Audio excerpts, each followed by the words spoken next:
Apatah lagi sebagai seorang ibu. Ibu-ibu angkat tangan, ibu-ibu. Tolong berjiwa besar. Tolong berjiwa besar, ya. Hidup bahagia, gembira, ceria, walau apapun keadaan yang berlaku. Kita berjiwa besar. Jangan mudah kecil hati dengan anak-anak. Sebab bahaya, tuan-tuan. Kecil hati kita tu boleh jadi masa depan anak-anak kita. Dengan anak-anak, tuan-puan, insya-Allah kita dah siapkan kemaafan. Dah siapkan. Ustazah pernah, ya, ni cerita kecil hati lah. أعوذ بالله من الشيطان الرجيم. Assalamualaikum warahmatullahi wabarakatuh. Manisnya inti si kuih loyang, disusun indah di atas talam. Naik seri wajah yang datang, tanda dalam hati ada taman. Selain ni pantun tu.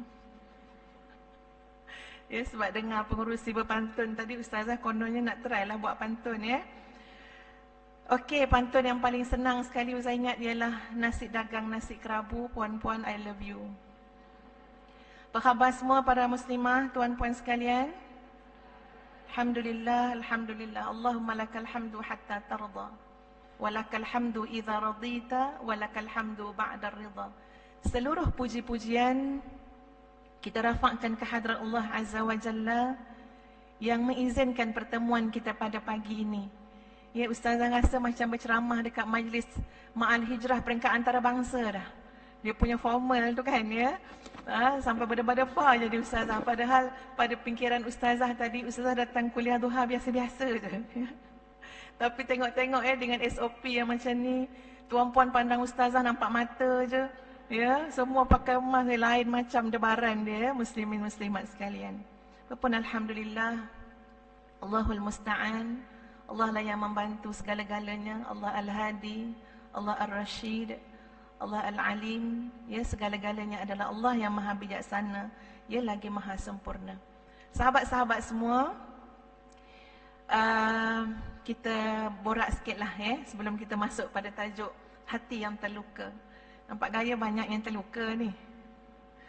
Ya, sebelum tu Ustazah maklum dulu, seawal lepas subuh tadi Ustazah dah pun bekerja. Ya, turun naik Ma'at Tahfiz Integrasi Madinatul Huffaz. Kemudian syuting untuk tahfiz. Datang tim daripada Murtada Dakwah Center yang nak menolong kami untuk pembangunan Ma'at Tahfiz Integrasi Madinatul Huffaz fasa yang kedua. Jadi hari ni syuting lain daripada yang lain sikit, iaitu Ustazah kena menemankan suami Ustazah untuk memasak.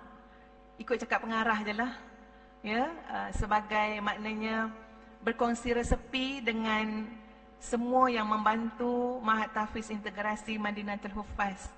Jadi pagi-pagi dah syuting buat nasi goreng budu. Siapa pernah rasa nasi goreng budu? Angkat tangan. Pernah? Siapa yang buat? Buat sendiri. Resepi ambil kat mana?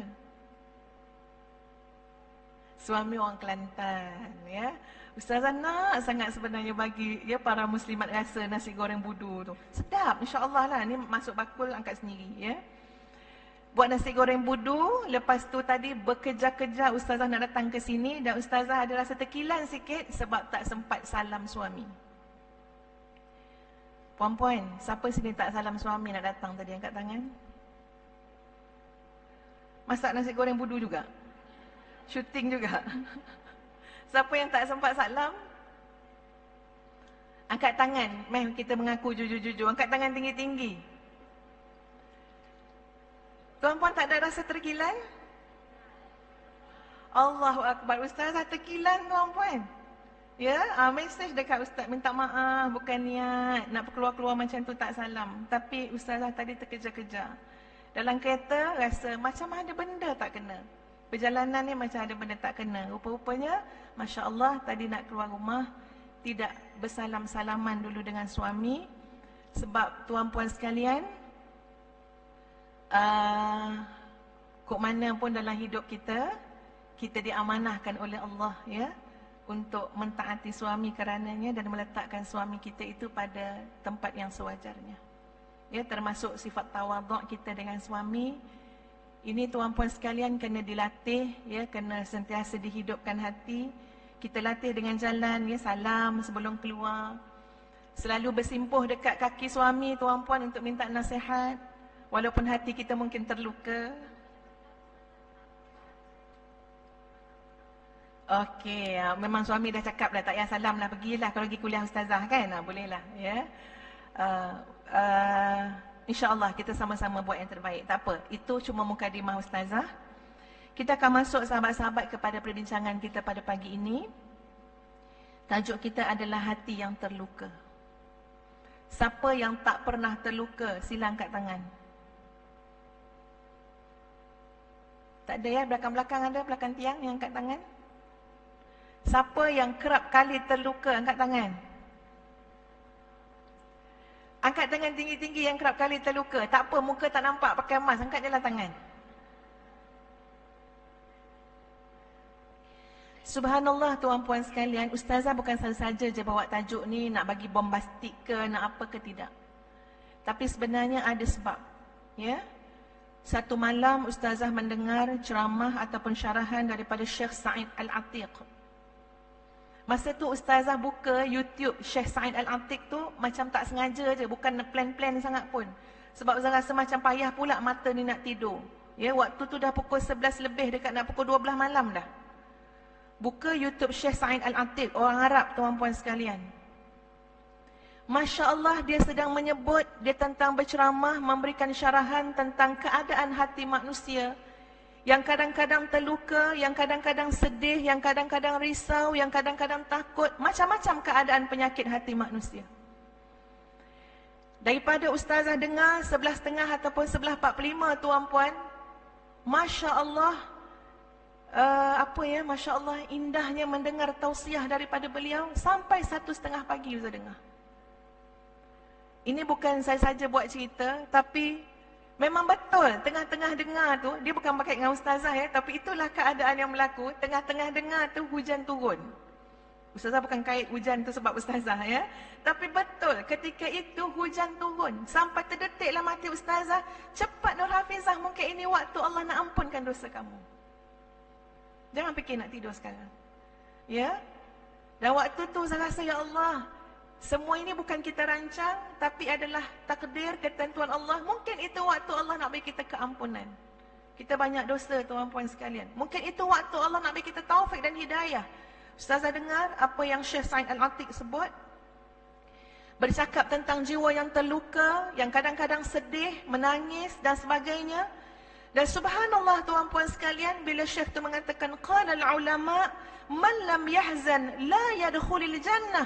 Siapa yang tak pernah rasa sedih, tak pernah rasa terluka, dia tak akan masuk syurga. Allahu akbar.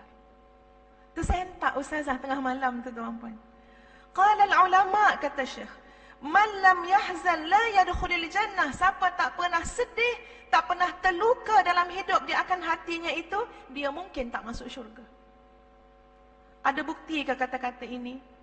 Ada sandaran hujahkah kata-kata ini? Lanjutan daripada itu, Syekh Said Al-Atiq telah membacakan surah Fatir ayat yang ke-34. Bagaimana bunyinya surah Fatir ayat yang ke-34 tuan-puan sekalian? Ya, boleh sama-sama kita lihat dalam surah Fatir ayat 34. A'udzu billahi minasy syaithanir rajim. وقالوا الحمد لله الذي أذهب عنا الحزن إن ربنا لغفور شكور. صدق الله العظيم. Ayat 34 surah Fatir menceritakan tentang orang-orang yang masuk syurga. Orang-orang yang mewarisi jannatu adnin yadkhulunaha yuhallawna fiha min asawira min dhahabin wa lu'lu'a wa libasuhum fiha harir. Itu ayat 33 surah Fatir. Masuklah hamba-hamba Allah ini dalam syurga, tuan-puan sekalian. Apa yang penghuni syurga kata? Wa qalul hamdulillah. Segala puji bagi Allah. Allazi adhaba 'annal hazan, yang telah menghilangkan daripada jiwa kami rasa sedih. Maknanya tuan-puan, masa dekat dunia ada rasa sedih tak? Ada rasa terluka tak? Ada. Ada rasa gelisah? Ada. Ada rasa tak sedap? Ada. Ada rasa kecewa sikit sebanyak? Ada. Semua itu adalah lumrah kehidupan manusia di atas muka bumi. Sehingga saat manusia masuk dalam syurga, memuji Allah. Sebab dalam syurga tidak ada lagi kesedihan, tidak ada lagi terluka, tidak ada lagi sakit hati, tidak ada lagi kecewa. Seperti mana yang mungkin kita pernah rasa semasa kita hidup di dunia. Sentak ustazah tuan-puan, Masya Allah. Rupa-rupanya terlukanya hati kita dalam dunia ni pun adalah jalan untuk kita masuk syurga. Subhanallah. Tuan-tuan dan puan-puan sekalian, dan lagi sekali ustazah jadi masa mendengar ceramah Syekh Sa'id Al-Atiq tu, bila dia sebut dalam bahasa Arab, ustazah tulis maksud dia. Dia tanya kepada kita semua, kepada para pendengar lah dalam ceramah beliau, dia bertanya, kenapa hati kalian terluka? Kenapa hati kalian terluka? Masya Allah, banyaknya kelukaan dalam hati tuan-puan. Ada isteri yang terluka hati sampai memilih jalan, maknanya okeylah tinggalkan suami dengan anak-anak. Ada suami yang terluka hati, pilih jalan tinggalkan isteri dengan anak-anak. Ada mak ayah yang terluka hati dengan anak, dah tak nak peduli, dah biarlah, dia kata lantaklah budak tu. Betul tak tuan-puan? Terlampau banyak kelukaan, terlampau banyak kesakitan. Ustazah selalu berikan kaunseling kepada suami isteri, pasangan suami isteri, dan ustazah dapat melihat wajah-wajah yang sebenarnya dalam hati mereka ada kelukaan yang sangat dalam, luka sangat. Kadang-kadang tercedera kerana perkataan yang tidak dijaga. Kadang-kadang tercedera sebab apa? Sikap pasangan ataupun keluarga. Tapi soalan daripada Syekh Sa'id Al-Atiq, dia bertanya, kenapa hati kalian terluka? Siapa nak tolong jawab? Angkat tangan, ustazah bagi peluang dia jawab. Kalau sama jawapan dengan apa yang ada ustazah catat ni tuan-puan sekalian, yang ustazah dengar daripada Syekh tadi, insya-Allah ustazah bagi hadiah. Okey, silakan. Berdebar ustazah, sebab tak beritahu hadiah dia apa. Baik, terima kasih pada hajah yang jawab. Kenapa hati terluka? Sebab kita tak redha. Alhamdulillah, boleh jadi satu jawapan juga. Cuma belum sama dengan yang ustazah catat. Okey, satu lagi jawapan. Sila angkat tangan tuan-puan sekalian. Tuan-puan ada rasa nak buka emas kan? Angkat tangan, jawab soalan. Boleh buka. Kalau tak boleh buka, SOP dia macam tu. Ada yang nak jawab soalan lagi? Silakan, kiri kanan ustazah. Okeylah, ustazah bagi jawapannya. Kenapa hati kalian terluka? Sebab kalian tidak pernah peduli saat Allah turun ke langit dunia untuk mengampunkan dosa-dosa kalian. Kalian tidak pernah hairan dan peduli dengan saat Allah turun ke langit dunia untuk memustajabkan doa-doa kalian. Sebab kalian tidak pernah peduli pada waktu sepertiga malam yang Allah sudi turun ke langit dunia untuk mendengar rintihan dan luahan hati kalian. Sebab kalian tidak pernah peduli dengan Allah As-Salam, Allah yang Maha Sejahtera, Allah yang memberikan kebahagiaan, Allah yang Maha menyembuhkan ketika mana Allah menanti. Mana dia orang yang berbuat dosa pada waktu siang, kod-kod dia datang pada waktu malam memohon ampun kepada aku. Kalian tidak pedulikan saat yang terlalu penting dalam hidup kalian. Masya Allah. Ustazah tadilah waktu tu macamnya, Ustazah kata tadi tuan-puan, menangis seorang-seorang yang dengar Syekh Sa'id Al-Atiq, menangis. Rasa macam, ya Allah ya Tuhanku, tak guna je aku ni. Ya Allah ya Tuhanku, berapa banyak malam yang aku tak pedulikan ya Allah. Patut hati aku mudah terluka. Dan terlukanya kita itu adalah kasih sayang Allah, sebab Allah nak bagi tanda. Tanda kepada apa? Hubungan kamu dengan Allah tidak kuat. Hubungan kamu dengan Allah rapuh. Panggilan Allah pada waktu sepertiga malam yang Nabi sebut. Ya, satu gambaran Allah sudi. Ya, ini macam gambaran lah, simbolik. Maknanya begitu sekali Allah nak mendekatkan diri. Ia nak menunjukkan kedekatan Allah dengan hambanya. Semacam mencemar duli, tuan-puan sekalian. Allah nak datang pada kita, nak mendengar suara kita, ya, nak memustajabkan doa kita, nak mengampunkan dosa kita, nak melapangkan hati kita, nak mensejahterakan hidup kita. Tapi kita tidak peduli pun dengan saat itu. Nampak sahabat-sahabat semua? Rasa macam betul tak apa yang Syekh Sa'id Al-Atiq sebut tu? Betul. Patutlah kita ni mudah terluka. Sebab ada saat yang besar yang manusia itu boleh yataladzat bid-du'a, yang dia boleh menikmati doa ketika itu, tapi kita sudah membiarkan puluhan tahun masa itu berlalu dalam hidup kita dan kita tidak menikmati hebatnya saat berdoa ketika itu. Sebab tu masalah kita tak kunjung selesai. Sebab tu hati kita ni mudah sangat terluka, mudah sangat kecewa, mudah sangat macam-macam lah, ya, sakit hati, gelisah, takut, bimbang, mudah sangat dapat penyakit hati. Kenapa? Sebab kita tidak meraihkan saat Allah turun ke langit dunia. Tak perlu kita nak perpanjangkan soal macam mana turun dan sebagainya, itu tak sepatutnya jadi perbahasan. Tapi cukup kita menggambarkan, memahami bahawa demikian sekali Allah menatang hamba-hambanya dengan penuh rahmat dan kasih sayang.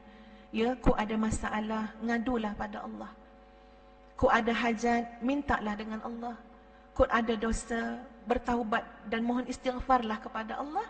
Tapi sayang, kita yang sebenarnya memilih untuk hidup dalam kesedihan, dalam kelukaan, sakit hati, benci, menyampah, sempit dada dan segala macam yang akan menyusahkan kita kerana kita tidak, ya, meraihkan satu saat yang paling besar dalam kehidupan kita semua.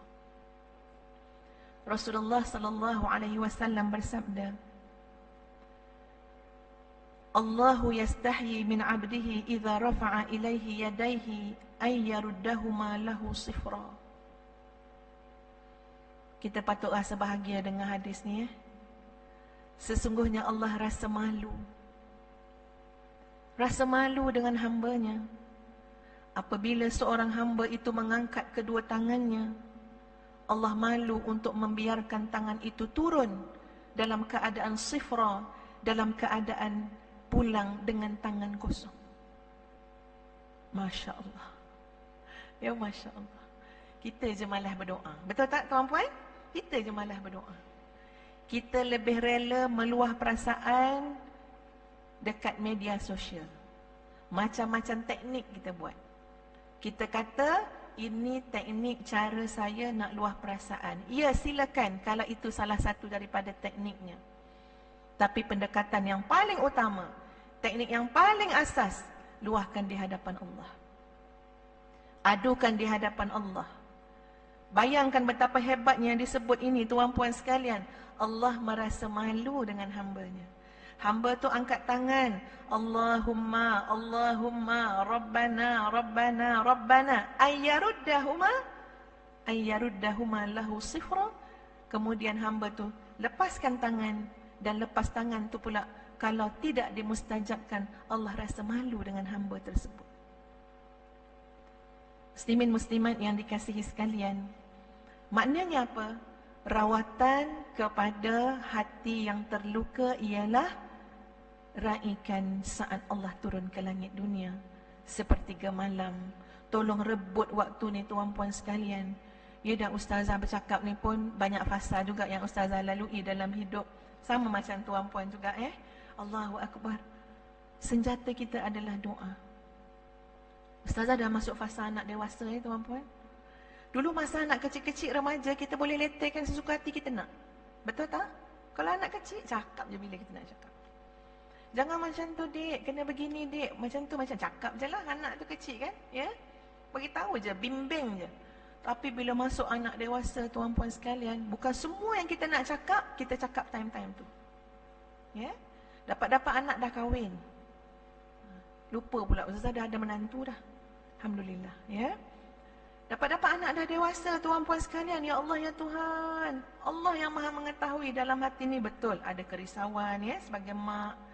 Tapi kita tak boleh nak campur sangat urusan anak-anak yang dah dewasa ni. Macam dulu dia remaja. Dulu ustazah cakap dengan orang masa ustazah ceramah kan ya. Ceramah ataupun orang tanya, ustazah, macam nak buat ustazah anak menantu apa semua. Masa ustazah jawab, ustazah belum ada menantu. Kan, masa jawab tu anak masih kecil-kecil. Mungkin ketika ustazah menjawab, ustazah belum menghayati fasa itu. Tapi bila dah lalu ya tuan-puan, Masya Allah dengan anak dewasa, lagi kita kena hikmah. Lagi kena hikmah. Lagi kena cermat. Sehingga ustazah temui tuan-puan sekalian, hikmah tu di mana? Dalam doa kita. Dalam doa. Doa sungguh-sungguh, wahai Allah, kau pasti sangat malu ya Allah kalau aku turun tangan ini dan kau tidak bagi apa yang aku minta. Seperti mana yang aku faham daripada hadis Nabi SAW. Maka tolonglah ya Allah, berikan taufik dan hidayah kepada anak menantuku. Dah tambah dah menantu pula. Besok berikanlah taufik dan hidayah kepada anak menantu dan cucu-cucuku. Tolong ya Allah. Jadi Masya Allah tuan-puan sekalian, maknanya apa? Berlapang dada je kalau ada terluka-terluka tu normal, biasa. Ya? Subhanallah, bahkan terlukanya hati kita, kecewa, sakit hati, semua tu insya-Allah boleh jadi kebaikan kepada kita kalau itu membawa kita untuk meraihkan saat sepertiga malam yang disebut dalam hadis ketika mana Allah turun ke langit dunia. Boleh muslimin muslimat? Insya-Allah rawat hati kita yang terluka dengan apa yang telah ustazah sebutkan tadi. Yang kedua, ustazah sekarang ini sedang menjelaskan ya, rawatan-rawatan kepada hati yang terluka. Okey? Yang kedua, apa rawatan kepada hati yang terluka? Rawatlah dengan sabar dan salat. Ada seorang syekh dia sebut begini, dia kata, yusalli ala hawahu i'lam anna hayatahu mutadhabdhibah. Siapa yang salat atas nafsunya? Ya tuan-puan, ada orang salat ala zikrillah. Ada orang salat ala hawahu. Ada orang salat tadi ala zikrillah, maknanya salat dia betul-betul di atas ingatannya kepada Allah. Daripada Allahu Akbar, daripada ambil wuduk, daripada niat. Ya betul-betul tawajuh hati dia kepada Allah. Yang ini result dia lain. Okey? Tapi orang yang yusalli ala hawahu, orang yang salat atas nafsunya. Bukan betul-betul tawajuh kepada Allah. I'lam, ketahuilah, inna hayatahu mutadhabdhibah. Sesungguhnya hidupnya akan jadi tunggang langgang. Jadi senang je tuan-puan nak tahu hidup kita ni, solat kita atas apa, tengok hidup kita sekarang. Tunggang langgang ke? Okey. Tunggang langgang ke? Ataupun nampak elok, teratur, tertib, tenang, sejahtera. Kalau jawapannya adalah tunggang langgang, apa lagi perkataan lain pada tunggang langgang? Orang kanan kiri ni patut tolong banyak ni. Huru hara, simpang perenang, apa lagi? Maka itu adalah petanda muslimin muslimat, solat kita bukan di atas zikrullah. Kembali pada tadi ya, perkongsian Syekh Sa'id Al-Atiq, dia kata macam ni, dia kata ada satu hari tu saya datang daripada Riyadh pergi ke Mekah di Masjidil Haram, buat umrah ya masa tu. Kata Syekh Sa'id, dia kata saya dapati ada seorang laki-laki yang sedang sujud. Saya dah solat, dia masih sujud. Saya pergi ambil air zam-zam, dia masih sujud. Saya pergi ke sana kemari dalam Masjidil Haram yang luas tu, saya balik semula tempat saya, dia masih sujud. Sehingga dia kata, kalaulah saya nak hitung masa laki-laki tu sujud, kurang lebih 40 minit. Masa tu saya sampai menyangka, entah-entah dia dah mati. Kan, kotlah mati dalam masjid. Sampai saya rasa dia dah mati ni. Tapi bila saya macam nak buat tindakan, sebab saya rasa dia dah mati, 40 minit sujud. Tiba-tiba dia bangun. Allah Allahu Akbar. Dia bangun, bangkit dari sujud dia. Dan kata Syekh Sa'id Al-Atiq, aku terpegun melihat wajahnya bercahaya. Aku terpegun, ni seorang syekh ulama tuan-puan sekalian, melihat orang lain ni. Aku terpegun melihat wajahnya bercahaya. 40 minit dia sujud munajat dengan Allah dalam solat sunat dia. Bila bangkit, la haula wala quwata illa billah, aku dapat merasakan ketenangan dan kesejahteraan yang dia miliki. Orang-orang yang seperti ini tuan-puan sekalian menikmati ibadah solat dia, menikmati rokok dan sujud dia, maka ini adalah orang yang pasti insya-Allah hati dia tak mudah terluka. Elok-elok je. Orang keji umpat dia tak ada nak terluka-luka. Allahu Akbar. Kita tengoklah tuan-puan, tolong belajar dengan ulama-ulama sama ada ulama dulu, sekarang. Memang manusia nama ulama yang sebenar ni tuan-puan sangat tahan lasak, sangat tahan lasak. Tak ada nak mudah-mudah kecil hati kan ya? Apa tak kata? Tengok contoh yang paling hebat, Nabi kita Muhammad sallallahu alaihi wasallam. Tuan-puan, nak kecil hati macam mana? Ya? Kalau kita fikir, ya Allah ya Tuhan, masyarakat tempat tanah lahir yang dicintai oleh Nabi sallallahu alaihi wasallam, yang kebanyakannya adalah saudara mara Nabi sendiri, tapi tergamak tuan-puan, bersekongkol dengan orang-orang jauh, dengan orang-orang lain bukan kerabat di kalangan kafir Quraisy. Untuk apa? Untuk memusnahkan Nabi sallallahu alaihi wasallam. Apa gelaran yang diberikan kepada Nabi? Tohmahan diberikan kepada Nabi. Sekejap, ahli sihir. Macam mana kita datang masjid, satu bandar Tun Husin on, pandang kita, bagi tahu kat kita, bagi tahu pada jemaah semua, awas, nanti akan ada seorang ahli sihir datang. Macam mana kalau kita duduk tempat tu? Ya, letak kat tempat lain lah, ahli sihir duduk luar. Macam mana rasa? Nabi disebut sebagai ahli sihir. Nabi yang cintakan kedamaian, Nabi yang penuh kasih sayang, ya, Nabi yang Masya Allah berkorban untuk umat, tapi dikatakan sebagai apa? Ini punca pemecah belah masyarakat. Kalau Nabi nak kecil hati tuan-puan sekalian, dah lama dah kita baca dalam sirah, Nabi kecil hati, Nabi terluka, Nabi berasa hati, macam-macam kita akan baca. Subhanallah tuan-puan sekalian. Allah uji para Nabi, para Rasul. Tengok macam mana Nabi Musa alaihi salam. Ya, macam mana rasa kalau nak kecil hati, nak terluka hati, dijaga oleh maknanya yang apa ni, yang memusuhi Nabi Musa, yang nak membunuh Nabi Musa. Segala misionerinya adalah siapa? Adalah orang yang dulu mungkin dipanggil ayah, sebab dijaga dalam istana. Kalau nak ikutkan kecil hati lah ya tuan-puan ya, mudah sangat nak kecil hati, nak terluka, tapi tak. Para Nabi dan Rasul tidak menunjukkan ya keadaan yang demikian. Termasuk para ulama tuan-puan sekalian. Apa yang ya tengok tuduhan, tohmahan yang diberikan kepada imam-imam besar mewakili 4 mazhab tu macam-macam. Kalau kita baca sejarahnya, sampai ada yang dipenjara hasil daripada fitnah, tohmahan dan sebagainya. Nak terluka tak? Tak. Kalau tak, ramai yang terluka dah, tak nak dah berdakwah lagi. Kenapa? Terluka.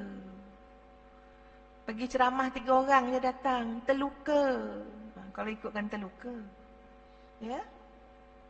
Pernah macam-macam cerita pendakwah-pendakwah penceramah ni kan, ya. Ada pendakwah yang datang, ya, parking kat tempat parking ustaz-ustaz kan. Tapi mungkin tak nampak sangat ke apa ke, ikutlah, tak tahulah macam mana pandangan mata manusia. Datang orang marah. Bagi macam ni, tunjuk dari jauh. Tak ada. Tak bagi parking. Ya, maknanya apa? Tak boleh. Tu parking ustaz. Jadi maknanya orang yang jemput tu pun tak kenal siapa ustaz yang dia jemput. Kalau nak terluka, ghostan, balik terus.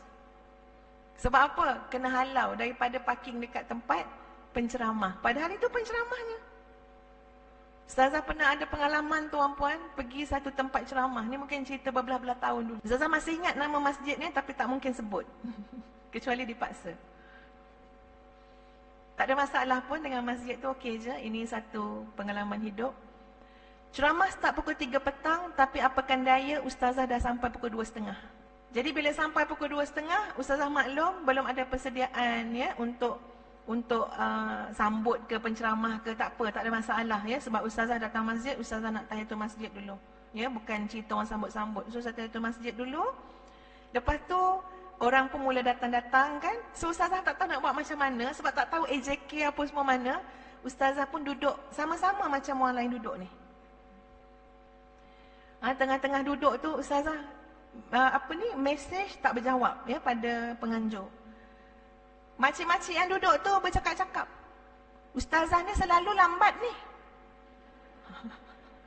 Sungguh ya, tak cekik lah dengan kat sebelah tu. Ustazah tak kisah. Tapi nanti macam mana kalau makcik tu tahu ini ustazahnya? Ustazah ni selalu lambat ni ustazah ni. Ya ustazah, ya Allah, ya Tuhan, macam mana saya nak perkenalkan diri makcik saya, ustazah yang ajar ni. Jadi macam-macam kerenah ustazah tengok tuan-puan. Sampailah ustazah berusaha telefon, mesej, saya dah sampai, saya yang pakai tudung sekian-sekian, kot tak kenal. Lepas tu bila dah maklum ustazah memang rawat balik hati-hati makcik-makcik tadi. Ustazah faham perasaan dia macam mana kan. Ustazah kata tak ada masalah, tak apa. Dia ustazah yang silap sampai awal sangat. Itu semua tuan-puan tak boleh mematahkan semangat kita. Dulu saya mula-mula ceramah tuan-puan dekat Takaful Malaysia. Cerita 20 tahun lebih. Ya. Sampai berubah hai muka penganjur tu. Masa tu bayangkanlah tahun 1999. Lama dah kan ya, ataupun tahun 2000 mungkin. Lama sangat dah. Bukan macam sekarang ya, kesedaran masyarakat kepada program-program kuliah agama. Daripada jam 12.45 sampai 1 suku tunggu orang tuan-puan. Ustazah nunggu je. Dengan pregnantnya masa tu. Datang AJK tu. Berubah air muka dia. Saya faham, bergenang air mata. Minta maaf kak cik, dia panggil kak cik. Minta maaf kak cik, saya dah cakap dah dengan muslimat ni gini. Kak cik sampai saya kata, tak apalah, namanya gaya. Tak apa gaya, kita berdua pun okey. Gaya. Lepas tu datanglah 2-3 orang lagi. Itu ustazah mulakan ceramah tuan-puan tahun 1999. Ya. Lepas tu okeylah, minggu depan tu naik lagi 10 orang, naik lagi 15 orang. Dalam masa yang sama kita tenangkan ahli jawatankuasa. Bila kita nak jadi pelopor ni, kita memang kena tabah. Tak apa, ustazah tak kecil hati pun tak apa. Kita nak mulakan. Tuan-puan sekalian, hati jangan mudah terluka. Sama juga kita dengan suami, dengan anak-anak. Tolonglah berjiwa besar. Kita belajar ni tuan-puan, yang kita bercakap ni daripada pengalaman hidup kan. Dah pernah dah jadi manja-manja kredit tu kan ya. Sikit-sikit mengajuk. Dah lah, habis dah zaman tu. Tak usah nak mengajuk lah, kerja banyak. Betul tak tuan-puan? Tak usah nak terluka lah ya. Ustazah kaedahnya senang je. Hati tu kalau cepat sangat terguris, terluka, sebenarnya memang hati tu ada penyakit. Allah nak bagi signal je. Sebab kalau hati tu mantap tuan-puan sekalian, hati tu akidahnya mantap, hati tu bersih, dibersihkan selalu melalui proses tazkiyatun nafsi, hati tu tak mudah terguris. Hati tu okey-okey je. Itu keyakinan ustazah lah tuan-puan. Sebab ustazah selalu rasa kadang-kadang kecil hati, kadang-kadang terguris. Nampak sangat apa dia? Kamu ni mungkin dah kurang tazkiyatun nafsi. Dah kurang bersihkan hati. Sebab dalam keadaan tuan-puan cuba bayang macam ni ya. Katalah, ini kita cakap jujur-jujur. Katalah masalah kita dengan suami. Kecil hati dengan suami. Suami tak begitulah, suami beginilah kan. Tapi bagi hati yang mantap tuan-puan sekalian, ketika mana hati kita mantap, kita bukan terguris. Kita bukan terluka. Bahkan apa? Bahkan kita rasa macam diberikan hikmah oleh Allah untuk melihat. Lihat. Saksikan dengan hati kamu. Rasakan dengan jiwa kamu. Betapa yang maha sempurna adalah Allah. Bahkan suami yang telah mengikrarkan kasih sayangnya kepada kamu. Bahkan isteri yang mengatakan cintanya kepada kamu. Ini kalau untuk suami kan? Bahkan semua orang yang berusaha untuk menyenangkan hati kamu. Tapi ketahuilah bahawa mereka adalah manusia yang lemah. Kita tak marah pada orang yang menyakitkan kita tuan-puan. Sebab apa? Sebab jadi jalan, dia jadi wasilah untuk kita melihat keagungan dan kesempurnaan Allah. Maha suci Engkau ya Allah yang tidak pernah mengecewakan aku. Maha suci Engkau ya Allah yang tidak pernah mendukacitakan aku. Maha suci Engkau ya Allah yang tidak pernah menzalimiku. Akulah yang telah menzalimi diriku sendiri, meletakkan hatiku kepada makhluk, dan sekarang aku kecewa. Aku yang zalim pada diri sendiri, meletakkan habis segala-galanya pada manusia, dan sekarang aku terluka. Terima kasih ya Allah. Dengan jalan ini Engkau menunjukkan kepada aku, sekarang beralih hati kita, jiwa kita biar menghadap kepada Allah yang maha sempurna. Terluka tak tuan-puan? Tak ada. Bahkan cuma rasa kasihan lah kalau ada orang melukakan hati kita tu, kesian. Ya, doa supaya Allah berikan keampunan dan Allah islah sajalah ya keadaan kita dan dia dengan lebih baik. Muslimin muslimat yang dikasihi sekalian. Yang kedua yang telah ustazah sebut tadi adalah rawatlah masalah hati kita, kelukaan hati kita dengan sabar dan solat.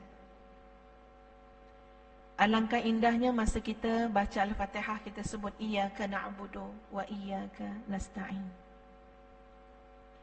Tuan-puan, saya nak tanya, tuan-puan boleh tolong jawab juga. Macam mana cara tuan-puan untuk bangun tahajud? Kunci jam ke? Yang berlaku dalam hidup selama ni, ya? Macam mana kadang-kadang cara Allah menggerakkan tuan-puan tahajud? Kunci jam. Lagi? Okey, kita cakap dengan Nati kan, ya, nak bangun pukul berapa? Lagi tuan-puan? Tepuk bantal, Masya Allah ya, tepuk bantal. Ada cakap apa-apa tak kat bantal tu? Okey ya, tepuk bantal, lepas tu cakap nak bangun pukul berapa? Okey, lagi? Macam-macam Ustaz belajar dengan Muslimat Bandar Tun Hussein On ni. Lagi yang kat belakang sana? Niat dalam hati. Lagi? Ustaz tanya soalan ni, sepanjang dalam hidup tuan-puan, antaranya bagaimana cara Allah menggerakkan tuan-puan? Perasan tak? Macam mana caranya? Apa lagi cara dia? Allah berikan hati kita terluka. Kita tak sedap tidur. Nampak tak? Tak sedap tidur. Ya, tak bolehlah nak bangun. Satu. Yang kedua, ni Ustazah kongsi ya tuan-puan. Betapa hebatnya Allah Azza wa Jalla, sayangnya kat kita tuan-puan sekalian. Dan Ustazah bukan sengaja nak cerita ya, tapi Ustazah fikir benda yang baik contohi, benda tak baik pada kami jadi sempadan. Ya, sebab kami ni manusia biasa je. Tapi satu cara tuan-puan yang Ustazah memang terasa, ya Allah, baiknya Engkau ya Allah. Macam-macam cara Engkau bantu aku untuk bangun. Antaranya lah ya tuan-puan, seorang suami bila bangun malam duduk betul-betul dekat dengan telinga isteri dia. Sampai terjaga. Ya, bentang sejadah tu dekat. Nanti dah bangun isteri baru lagi tempat lain. Ya, dekat. Ustazah banyak kali ada terjaga tuan-puan sebab dengar. Dan bila kita dengar suami kita baca Iyyaka na'budu wa iyyaka nasta'in, dan suara dia sebab-sebab, ustazahnya tidur. Dalam hati tu ada sebut amin ya Allah, Allahumma ighfir lana, Allahumma ighfir lana, tapi tak bangun lagi.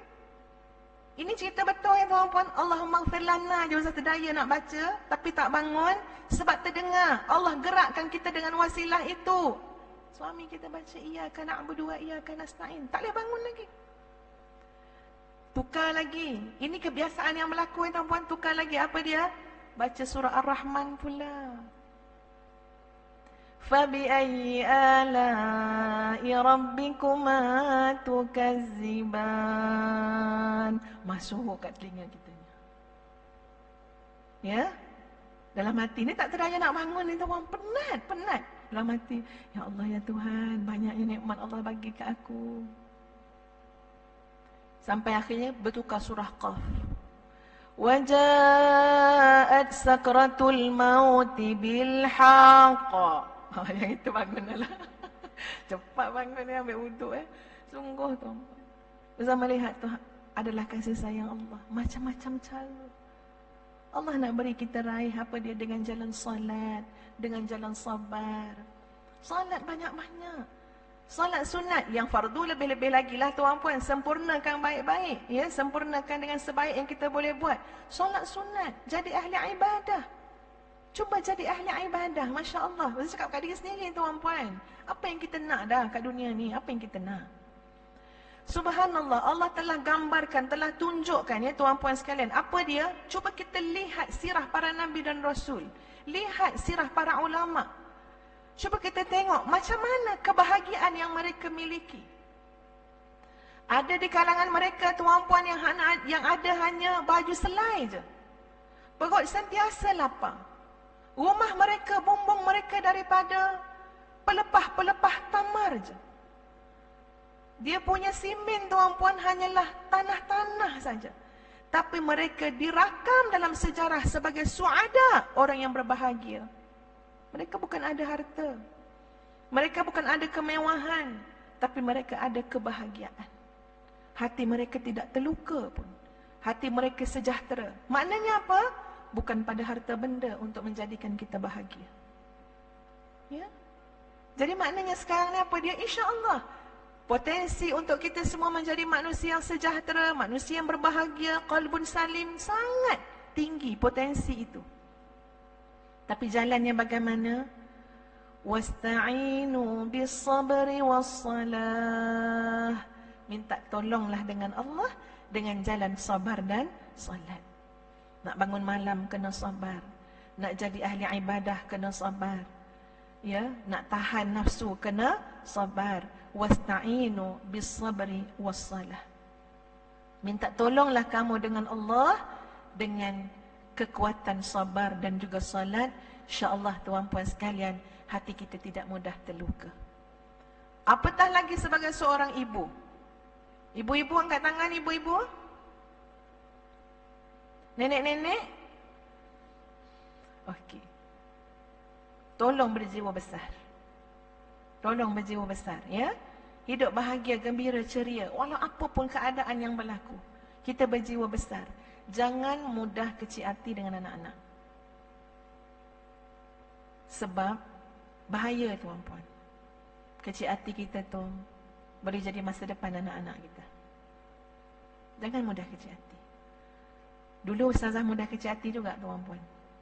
Ni mungkin zaman-zaman peralihan umur 40 nak jadi ke 45 ni, ya, zaman-zaman peralihan tu mudah juga kecil hati dengan anak. Tapi tak. Lepas tu insya-Allah kita cuba minta dengan Allah berjiwa besar. Jangan kecil hati mudah-mudah. Dengan anak-anak tuan-puan, insya-Allah kita dah siapkan kemaafan.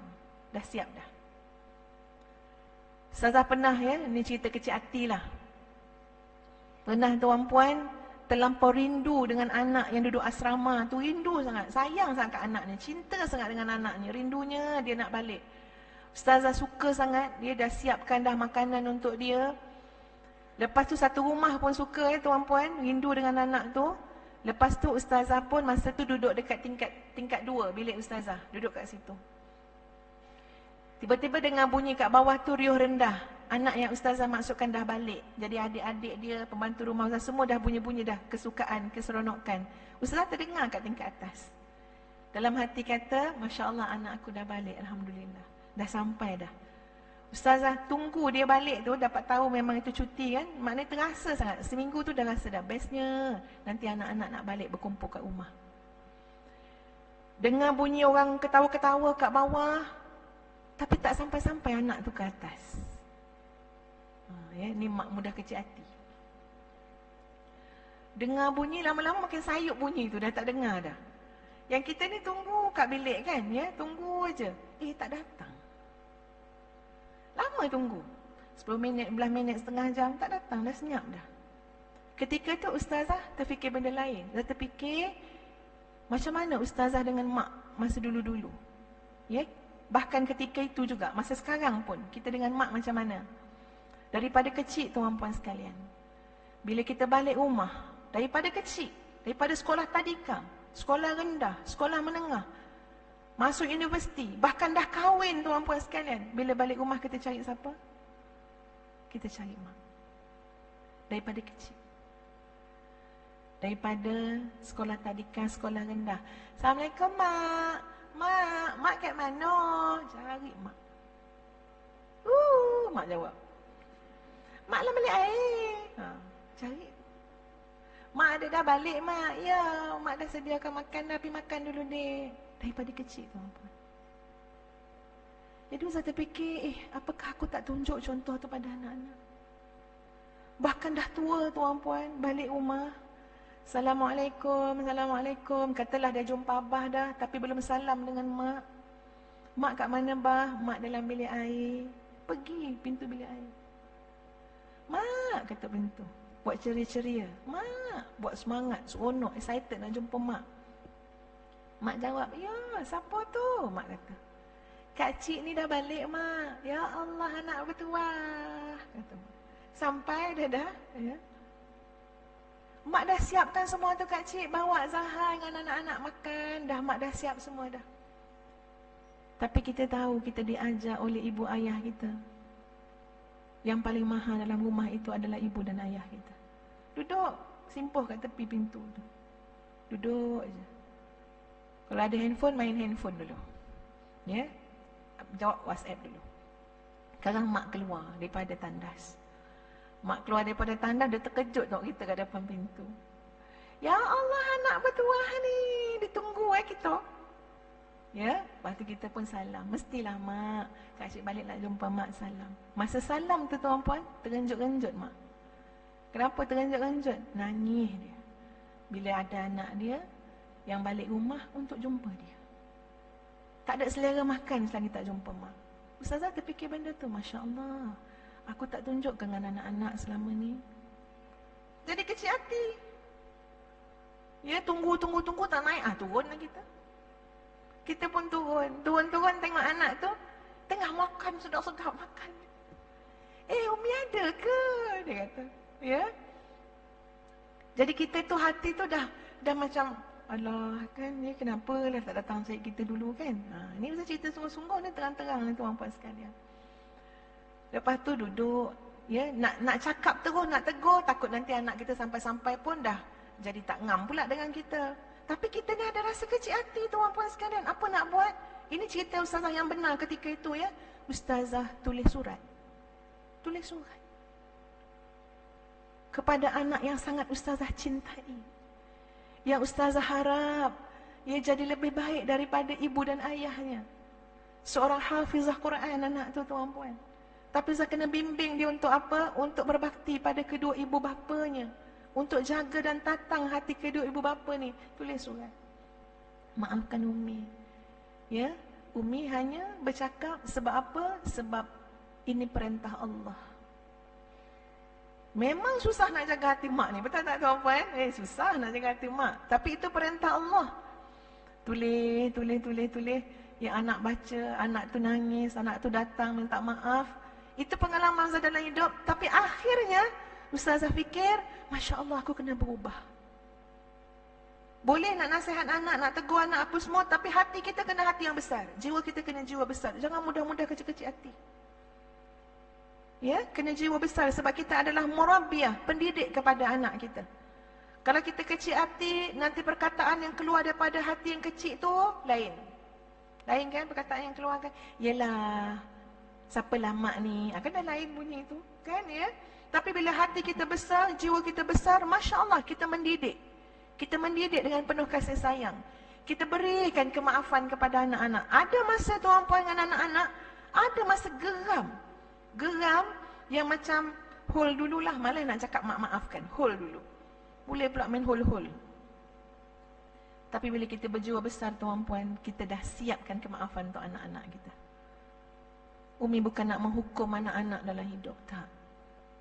Umi nak menjadi pemudah cara untuk kalian masuk syurga. Ustaz belajar daripada ibu-ibu yang ramai ibu-ibu berjiwa besar tuan-puan. Bahkan Ustaz percaya di hadapan ibu-ibu berjiwa besar tak mudah hati nak terluka-terluka. Ustaz bagi contoh ya tuan-puan. Mak Ustazah tua dah. Usia dekat nak sampai 80. Masya Allah Ustazah belajar secara tak langsung bagaimana nak jadi ibu yang tak mudah terluka dan berjiwa besar. Ini Ustaz belajar daripada mak. Mak Ustazah tuan-puan, jarang bila kita telefon, mak selalu telefon. Kalau subuh-subuh, lepas subuh tu mak lain telefon. Satu rumah tahu.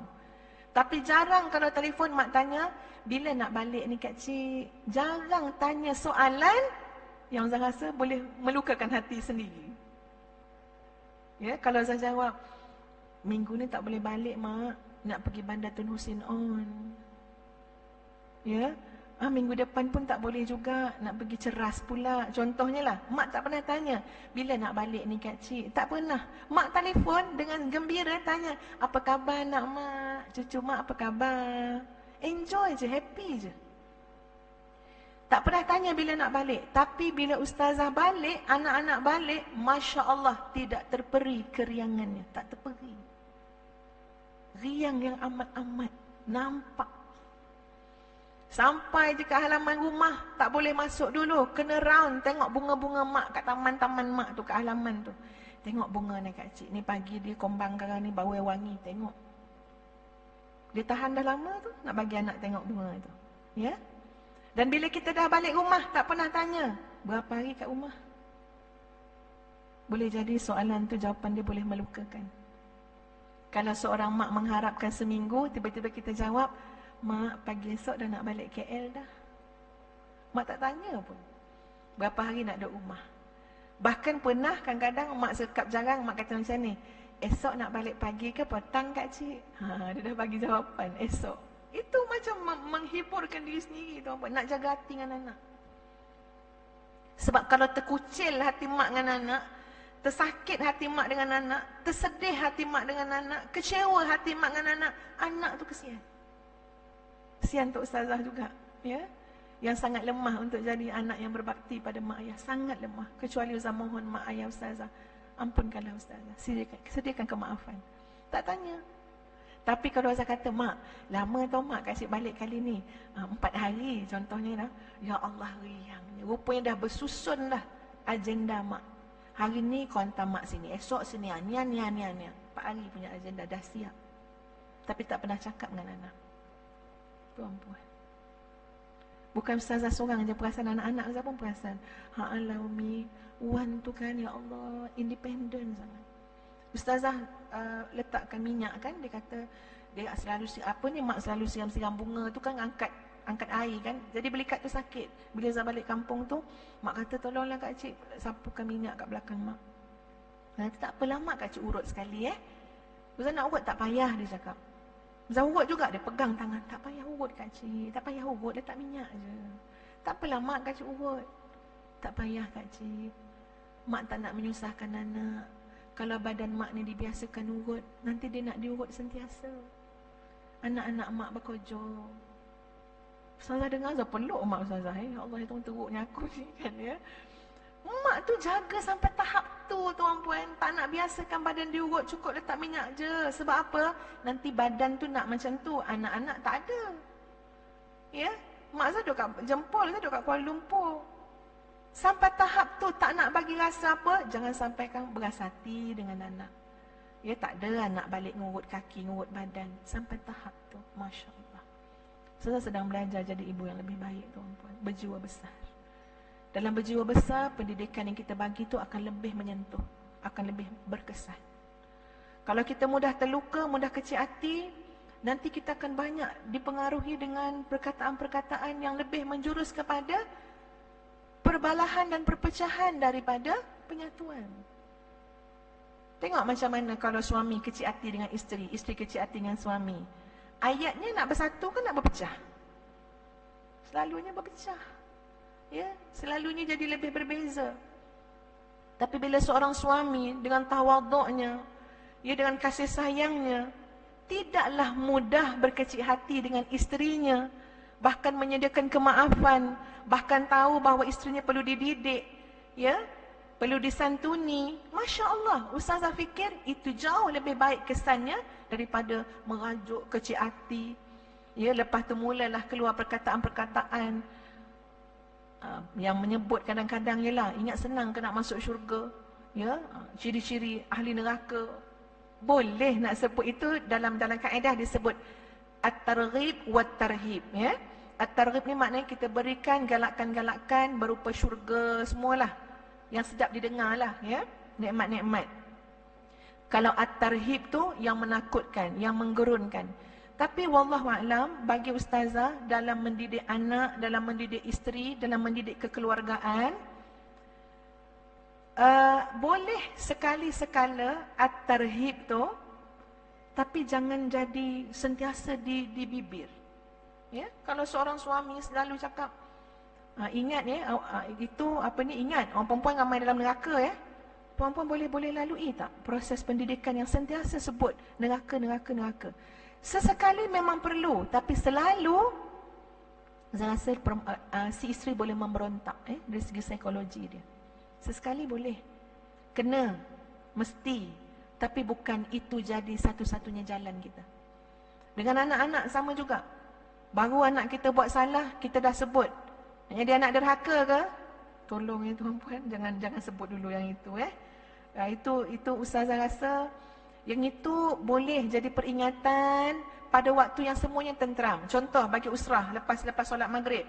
Okey, abah nak bagi usrah ni, nak bagi tazkirah sikit. Tajuk dia apa? Tajuk dia jalan membebaskan daripada neraka. Itu macam sesuai. Tapi masa anak kita, ya mungkin tengah konfrontasi ke apa, masa itu kita sebut, nak jadi anak derhaka ke? Nak masuk neraka ke? Saya rasa kena diperhalusi balik ya pendekatan tu. Sebab apa tuan-puan sekalian? Yalah, kita rasa macam yang keluar perkataan tu pun sebab kadang-kadang sebab kita kecil hati, sebab kita terluka, ya. Tapi kalau mak ayah bimbing anak-anak, bimbing. Jangan cakap dia perkataan derhaka apa semua tu nanti, ada masa yang sesuai. Ustazah pernah tuan-puan dalam satu training, pelatihan, saya ingat lagi, dekat satu hotel ke apartmen ni dekat Genting Highland. Tak naik sampai atas, kat bawah tu je, dekat dengan Hotel Sri Malaysia tu, buat satu program. Tengah Ustazah bercakap pasal hubungan keberkatan hidup dengan mak ayah. Tiba-tiba satu orang peserta umur 40 lebih, perempuan, histeria. Histeria menjerit-jerit, lepas tu kejang. Ingatkan kok genting tu ada berantu. Ya? Ingatkan kok benda-benda makhluk halus ke apa, Ustaz dah suspend juga. Lepas tu Ustaz datang apa semua, bacakan ruqyah apa semua kan. Dia dah macam okey sikit, ya, bagi minum air semua. Lepas tu bercakap, kenapa ya? Kok ternampak benda-benda ke? Dia menangis lagi, dia beritahu, sebenarnya saya dengan mak saya dibesarkan dengan perkataan-perkataan celaan oleh mak saya. Dan dia dah menyimpan dalam hati tu lama sangat. Tiba-tiba ustazah pergi cakap tentang kaitan hidup kita ni dengan mak ayah. Dia tak boleh terima dah apa yang ustazah cakap tu. Dia dah menanggung terlalu banyak kat dalam ni. Berasati dengan mak dia, tak pernah terluah. Dia histeria sampai kejang. Masya Allah, saya peluk dia, urut dia. Masya Allah, tak apa kita cakap slow-slow apa masalah dia. Dia beritahu mak saya, ya, sentiasa burukkan saya. Tak ada benda yang baik yang saya buat. Panggilan mak pada saya, cara pandang mak pada saya, semuanya seolah-olah macam saya ni bukan anak mak. Dia cerita. Ya, tuan-tuan dan puan-puan sekalian, perlunya kita menjadi ibu, menjadi isteri, menjadi suami, menjadi seorang murabbi yang berjiwa besar. Tak nak terluka. Ada satu poin yang penting untuk kita sama-sama tengok.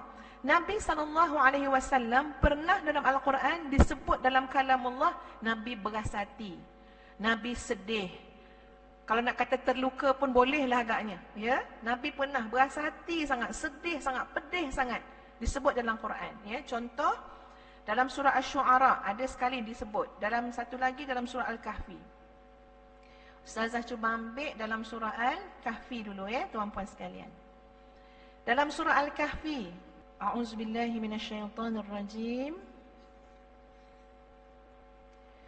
فَلَعَلَّكَ بَاخِعٌ نَفْسَكَ عَلَى آثَارِهِمْ إِنْ لَمْ يُؤْمِنُوا بِهَذَا الْحَدِيثِ أَسَفًا.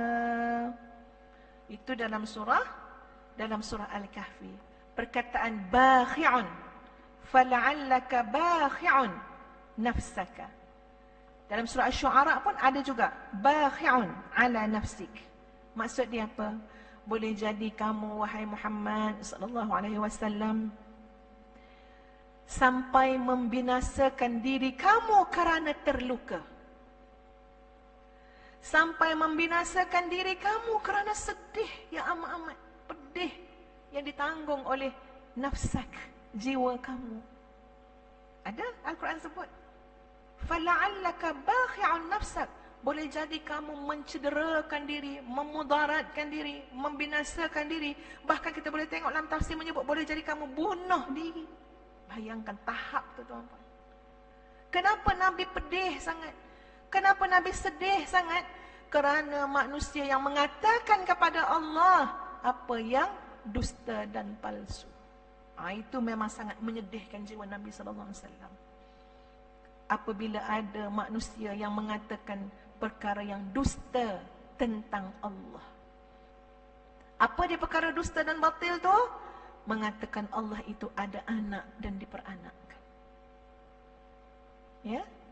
Sebab tu kita tengok dalam surah Al-Kahfi, daripada ayat yang keempat, وَيُنذِرَ الَّذِينَ قَالُوا اتَّخَذَ اللَّهُ وَلَدًا, dan diberikan peringatan kepada orang-orang yang mengatakan bahawa Allah itu ada anak.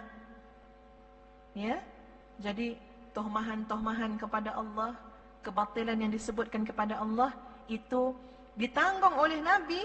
فَلَعَلَّكَ بَاخِعٌ نَفْسَكَ, boleh jadi sampai kamu membinasakan diri kamu sendiri kerana manusia tidak beriman, bahkan mengatakan kepada Allah sesuatu yang tidak benar.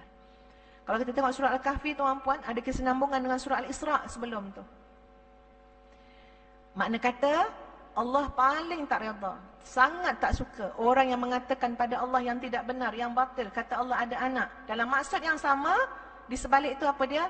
Allah sangat redha, sangat suka orang yang mengatakan ya tauhid kepada Allah Azza wa Jalla. Seperti mana dalam surah Al-Isra', surah atas sebelum surah Al-Kahfi, ayat terakhir, ayat 111. A'udzu billahi minasyaitonir rajim. Wa qulil hamdulillahilladzi lam yattakhidh walada wa lam yakul lahu syarikun fil mulk wa lam yakul lahu waliyyun minadh-dhulli wa kabbirhu takbira. Dan katakanlah segala puji bagi Allah, lam yattakhidh walada, Allah tak ada anak. Jadi kita sebut alhamdulillahilladzi lam yattakhidh walada wa lam yakul lahu syarikun fil mulki wa lam yakul lahu waliyyun minadh-dhulli wa kabbirhu takbira. Allah redha sangat dengan ayat ni. Kita sebut. Kalau tuan-puan perasan, ya, imam masjid, perasan tak? Ya, ada sebahagiannya buat macam tu. Lepas bagi salam kan, Assalamualaikum warahmatullahi, Assalamualaikum warahmatullahi. Bila dia nak start wirid-wirid tu, ayat ni lah.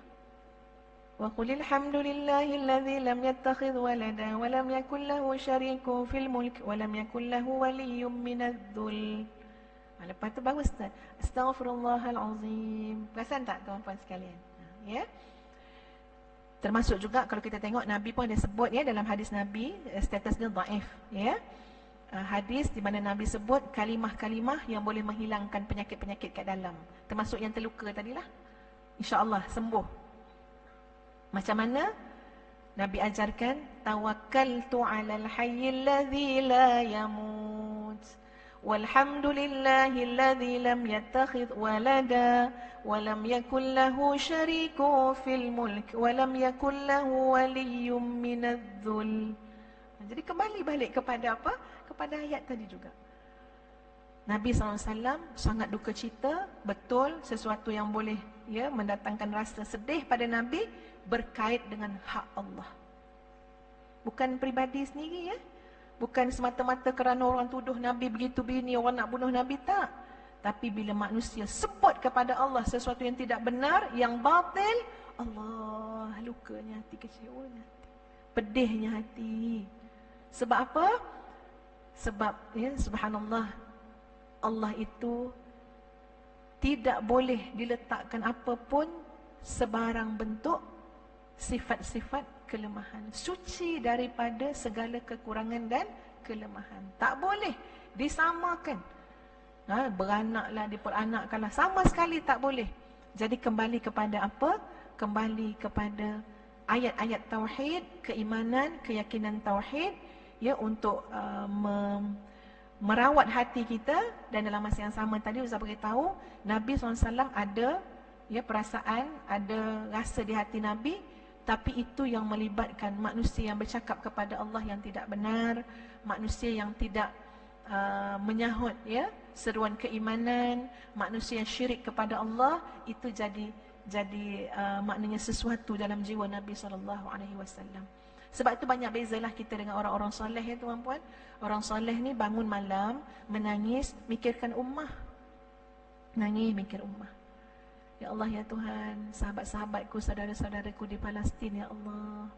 Kita nangis juga, masalah kita je, tak habis-habis, daripada kecil sampai ketua.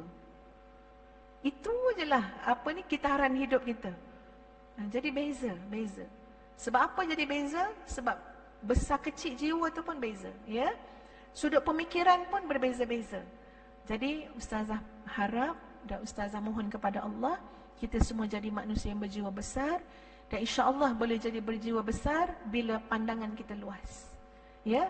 Perhatian kita juga luas, niat kita juga besar. Kita nak jadi manusia yang bermanfaat pada ummah. Jadi yang kecil-kecil semua settle, insya-Allah. Tak mudah kecil-kecil hati pada benda yang remeh-temeh. Kenapa? Kita ada wawasan besar. Apa wawasan besar kita? Nak bawa keluarga kita mewarisi syurga Firdaus. Jadi takkan jadi remeh-temeh, takkan jadi melukakan hati. Boleh tuan-puan sekalian nak bawa, ya, keluarga masuk syurga Firdaus. Sikit-sikit ni tak load ke hati. Semua dah okey dah. Dah, jangan gaduh-gaduh dengan suami, jangan terluka, jangan kecil hati. Kenapa?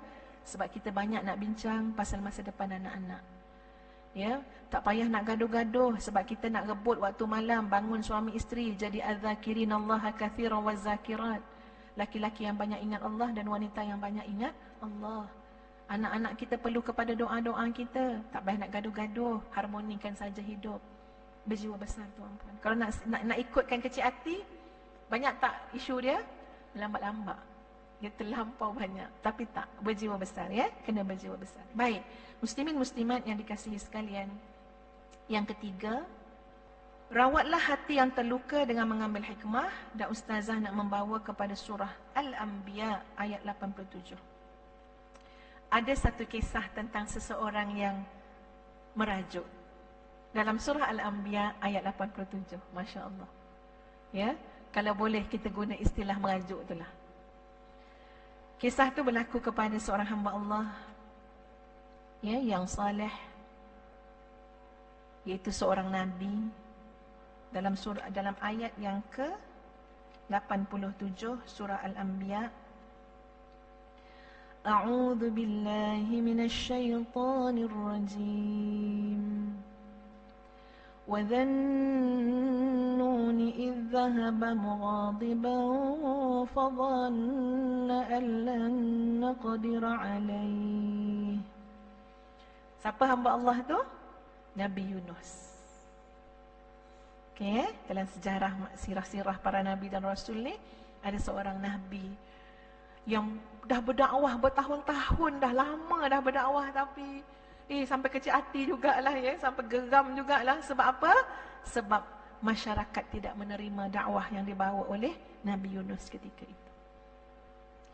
Al-Quran menggambarkan perasaan, emosi, keadaan Nabi Yunus dengan jelas dalam ayat ini. Idzahaba mughadiban.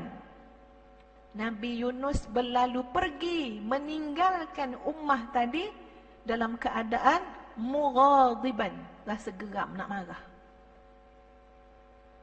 Ustazah nak kita tengok ayat ni tuan-puan, kita selaraskan dengan kehidupan masing-masing sebagai ibu, sebagai ayah, sebagai suami, sebagai isteri. Kita pun ada rasa nak marah. Kita pun ada rasa geram. Bila nak marah, bila nak geram, nak keluar. Betul tak?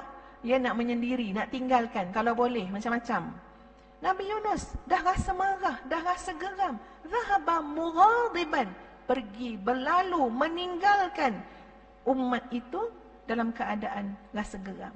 Dan panjang cerita yang berlaku, disebut juga dalam surah yang lain, ya, tentang cerita Nabi Yunus. Nabi Yunus naik kapal. Kapal itu bocor. Takdir Allah belaka. Fazanna an lan naqdira alaih. Dan dia menyangka Allah tidak ada kuasa atas apa yang berlaku. Ya, Allah tunjuk kuasa Allah. Nabi Yunus naik atas kapal tu tuan-puan sekalian, Allah takdirkan kapal itu bocor. Bocor sikit. Maknanya mula nampak air masuk, air masuk, air masuk. Sekarang ada yang memberikan cadangan, ya, untuk mengelakkan daripada cepat karam sebelum sampai kapal ini mesti dikurangi bebannya. Kena ada orang yang dicampakkan ke dalam laut. Masya Allah, ya. Kalau kita duduk situ memang berdebar lah. Kena ada orang yang kena dicampakkan dalam laut. Puan-puan, ini hamba Allah yang saleh, seorang Nabi. Kita kalau kita fikir kan, kalau kita baik, kita lah yang akan diselamatkan daripada dicampak. Kalau kena campak, kecil hati pula. Ya, patutnya. Kita pun kadang-kadang kecil hati ya tuan-puan. Kita dah banyak solat, banyak puasa, kita tak dapat apa yang kita nak. Ada rasa-rasa macam lalu melintas ke hati tu ya. Rasa macam terguris, tak tahu dengan siapa kan ya. Sampai masa tuan-puan sekalian dibuat undian. Masya Allah, qadar Allah. Tengok ayat tadi. Fazanna an lan naqdira alaih. Dia menyangka kami tak ada kuasa atas sesuatu, atas perkara itu. Maka kali pertama buat undian, keluar siapa nama tu? Nabi Yunus. Okeylah, mungkin silap kot kali pertama, ya. Pakat-pakat doa lagi, okey, buat kali kedua. Keluar juga nama Nabi Yunus. Masya-Allah. Qaddar Allah. Ketentuan Allah. Kes apa ni? Kes pergi merajuk tadi. Sehingga akhirnya memang terbukti memang nama Nabi Yunus jatuh pada undian, lalu terpaksa dicampakkan ke dalam lautan dalam. Allahu Akbar. Selalunya yang merajuk-merajuk ni makin bertimpa-timpa. Bukan makin senang tuan-puan ya. Jadi sebab tu kena berjiwa besar. Kita ambil iktibar daripada cerita ni. Terlalu hebat cerita Nabi Yunus ni ya. Kemudian Allah takdirkan Nabi Yunus tidak mati lemas, ya. Allah takdirkan datang ikan, ya, dan selamat Nabi Yunus dalam perut ikan. Tak ada dimakan ikan ni, tak ada potong kaki ke apa, tak ada. Kita faham-fahamlah ikan, ya. Dalam perut ikan, dalam 3 kegelapan. Kegelapan apa? Kegelapan perut ikan, kegelapan malam, kegelapan lautan dalam. Masya Allah. Semua tu gelap-gelap, gelemak tu. Gelap yang amat. Untuk kita berfikir tuan-puan, ambil hikmah apa dia? Susah-susah kita pun mungkin belum lagi setaraf dengan 3 kegelapan. Betul tak tuan-puan?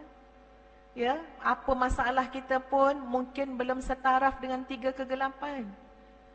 Masih banyak sinar-sinar cahaya lagi. Baru sikit-sikit je Allah bagi ujian. Tapi Nabi Yunus semacam kemuncak tuan-puan. Gelap 3 lapisan. Dalam perut ikan, gelap malam, gelap lautan dalam. Yang gelap gelita. Tapi Allah mendatangkan hikmah yang besar. Bahawa di sana ada jalan keselamatan. Kita selalu cari solusi tuan-puan ya. Cari apa-apa masalah itu ini, cari solusi. Alhamdulillah, carilah. Ya. Memang banyak pendekatan ilmu semua boleh cari. Tapi jangan lupa yang paling utama yang Allah dah cakap dalam Quran. Apa dia? Fanada fi zulumat. Maka dia telah menyeru Allah. Telah memanggil Allah dalam kegelapan-kegelapan itu. Yang tidak ada manusia dengar seruan tersebut. Terpekik terlolong, siapa nak dengar? Dalam perut ikan, dalam lautan dalam malam yang gelap. Siapa dengar? Mustahil ada manusia yang dengar. Suara apa sangatlah yang keluar tuan-puan sekalian. Tapi subhanallah, Allah yang maha mendengar. Fanada fi zulumat. Allah sebut dalam kalam Allah. Nabi Yunus telah menyeru Allah, memanggil Allah dalam kegelapan. Apa yang telah diseru, apa yang telah diperaku, apa yang telah dilafaz, apa yang telah disebut oleh Nabi Yunus. La ilaha illa anta subhanaka inni kuntu minadh dhalimin. Ini hikmah yang besar pada semua yang merajuk, yang terluka, yang susah payah dalam hidup. Apa dia? kembalilah memperakukan tauhid kita kepada Allah. Tuan-puan kadang-kadang nak macam-macam doa, nak doa ni, balik-balik pada doa ni, balik semula pada doa. Macam-macam doa dah kongsi. Tapi jangan tinggal doa ni. Apa dia? La ilaha illa anta subhanak inni kuntu minaz zalimin. Inilah doa dia. Inilah rawatan kepada hati yang terluka. Okey? Tak susah pun. Ya, kita sebut tauhid kita kepada Allah. Tidak ada Tuhan kecuali Engkau, ya Allah. Dan tengok ya, macam mana sirah ucapan tu. Bukan la ilaha illa hu. Kalau la ilaha illa hu, huwa tu itu dhamir lil ghaib. Maknanya kata ganti nama bagi pihak ketiga. Ya. Tapi bila sebut la ilaha illa anta, tidak ada Tuhan kecuali Engkau, ya Allah. Itu macam kita memperakukan di hadapan Allah langsung. Ya, itu kata ganti nama lil mukhatib. Maknanya yang kita lawan bercakap, kita bawa bercakap, kita bawa bermunajat kita dengan Allah. La ilaha illa anta subhanak. Tengok, memang cakap langsung dengan Allah. Maha suci Engkau. Ini adapun aku kuntu minaz zalimin, adalah orang yang telah menzalimi diriku sendiri. Jadi yang ketiga, sahabat semua, rawatan hati yang terluka adalah dengan mengambil hikmah. Kita akan dapat ilmu, dapat hikmah, belajar daripada jalan tadabbur ayat-ayat Al-Quran. Cari ilmu. Ya, kita perhalusi, fahami hadis Nabi SAW, sunnah Nabi SAW. Semua itu adalah rawatan kepada penyakit-penyakit di dalam hati kita masing-masing. Ustazah sangat berharap tuan-puan sekalian agar semua yang hadir, ya, sama ada mendengar secara langsung ataupun tidak langsung, benar-benar menjadi manusia yang berbahagia di dunia dan di akhirat. Ya, untuk kita merealisasikan amanah kita sebagai hamba Allah, sebagai ibu, sebagai guru, sebagai isteri, sebagai suami, kita kena ada jiwa yang bahagia. Jiwa yang besar. Yang tahan lasak, tuan-puan sekalian. Tahan uji, ya, tahan uji. Jangan mudah apa? Yalah, mudah tadilah, ya, mudah merajuk, mudah kecil hati. Jangan. Kena jiwa besar. Sebab kita ada tugas dan tanggungjawab yang besar. Kalau kita lihat pada ayat tadi, ya, nanti boleh balik rumah, boleh tadabbur, ya, ayat Al-Anbiya 87. Pada ayat 88 Allah sebut, A'udzubillahi minasyaitonirrajim, fastajabna lahu wa najjaynahu minal gham wa kadzalika nunjil mu'minin. Maka kami mustajabkan dan kami selamatkan daripada gham, daripada kesusahan, kesukaran, kesedihan, semua.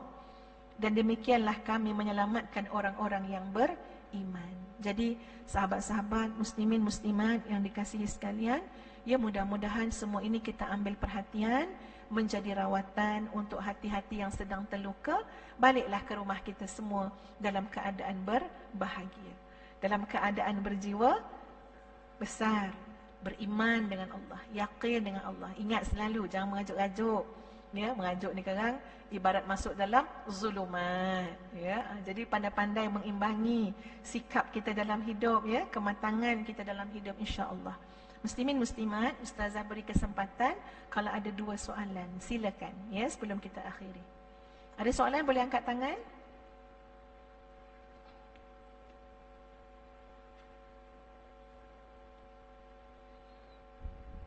Ada soalan, puan-puan?